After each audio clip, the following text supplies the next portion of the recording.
বিসমিল্লাহির রহমানির রহিম। আসসালামু আলাইকুম। সুপ্রিয় দেশবাসী, শেখ হাসিনার মৃত্যুদণ্ড ঘোষণা হবার পরে নানা ব্যক্তি, নানা জন নানা প্রতিক্রিয়া দিচ্ছেন। যেহেতু একজন রাজনৈতিক বিশ্লেষক, সুতরাং আমার জায়গা থেকে যে বিশ্লেষণটি এসেছে সেটি হলো, শেখ হাসিনাকে সরাসরি প্রথম ধাপেই মৃত্যুদণ্ড ঘোষণা করে তাকে আন্তর্জাতিকভাবে পলিটিক্যাল ডিফেন্স পাওয়ার সুযোগ করে দেওয়া হয়েছে।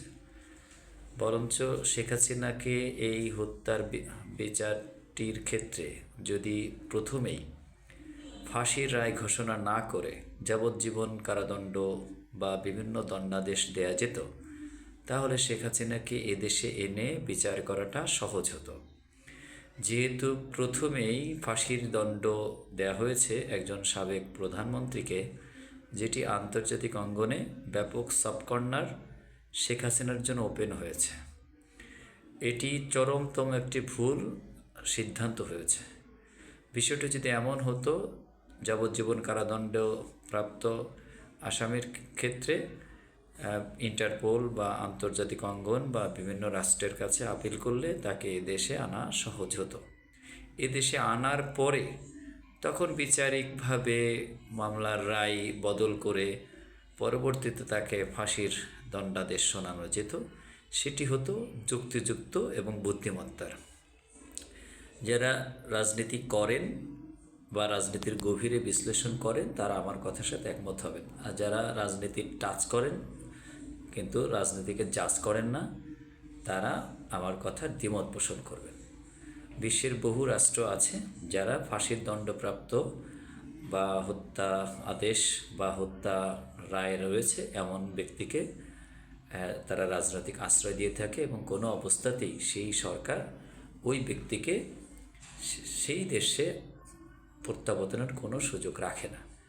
সেক্ষেত্রে শেখ হাসিনার জন্য বিশ্বের বহু রাষ্ট্র এখন তাকে আশ্রয় দেওয়ার জন্য প্রস্তুত হয়ে রয়েছে।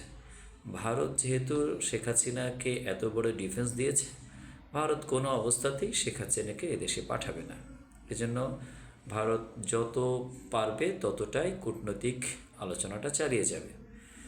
সুতরাং শেখ হাসিনার রায় ফাঁসি হয়, যারা স্বস্তি বোধ করছেন তারা মূলত শেখ হাসিনার সুখেই সুখী হচ্ছেন, শেখ হাসিনার দুঃখে তারা দুঃখী হচ্ছেন না, শেখ হাসিনা তাতে সুখ পাচ্ছেন।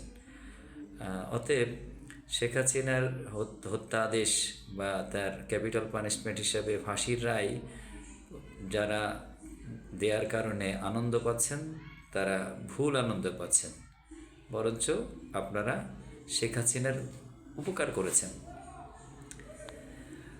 এই বিষয়টি দেশবাসীর জন্য অবশ্যই বিশ্লেষণের একটি পর্যায়ে থাকে বিধায় আমার আলোচনা। আরেকটি ব্যাপার হচ্ছে যে এই শেখ হাসিনার রায় মানে আগামী নির্বাচন ফেব্রুয়ারিতে হওয়ার সম্ভাবনা অনেকাংশেই এখন উবে গেল।